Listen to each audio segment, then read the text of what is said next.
Ligų metas. Kaskart išėję iš namų rizikuojame pasičiupti gripą ar peršalimą. Kaip gydytis? Ar visada geriausia pirkti tuos vaistus, kuriuos daugiausia reklamuoja? Prieš virusinių vaistų yra labai daug, jie gana brangus.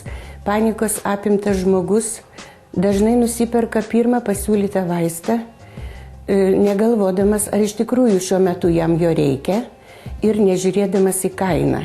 Norėčiau priminti labai visiems gerai žinoma ir visų vaistinėlėse turbūt esantį paracetamolį. Paracetamolis iš tiesų yra puikus vaistas gydant peršalimo ligas.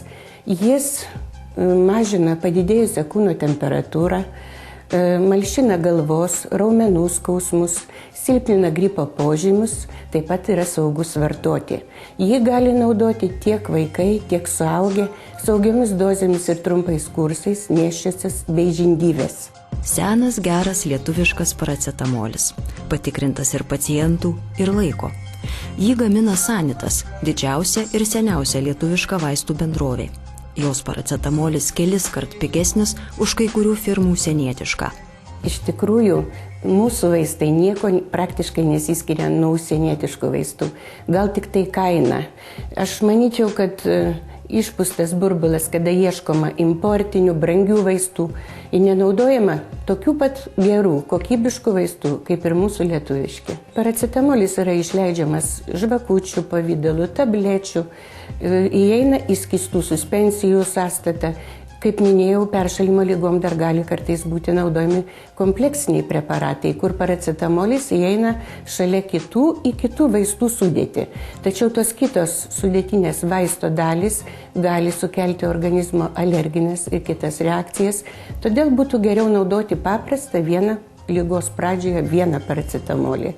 Skausmą ir karščiavimą galima malšinti ir kitų saugių lietuviškų vaistų – acetilsalicilo rūgštimi.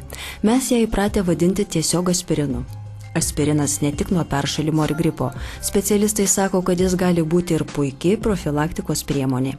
Aspirinas yra nesteroidinis priešuždegiminis preparatas, skirtas reumatinėms ligoms gydyti, širdies kraujagyslių ligoms profilaktikai, trombų susidarimo profilaktikai gydyti. Taip pat mažina padidėjusią kūno temperatūrą. Nedidelėmis dozėmis, skiriant ilgesnį laiką, 1/3 dalimi sumažina infarktų ir insultų riziką, skystina kraują.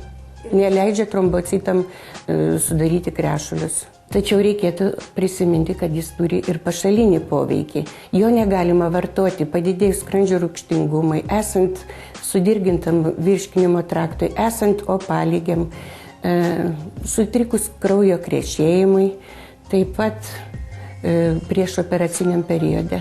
Aspirino patariama suaugusiems ir paaugliams nuo 12 metų gerti po 1-2 tabletes 3-4 kartus per dieną, geriausia valgant arba po valgio.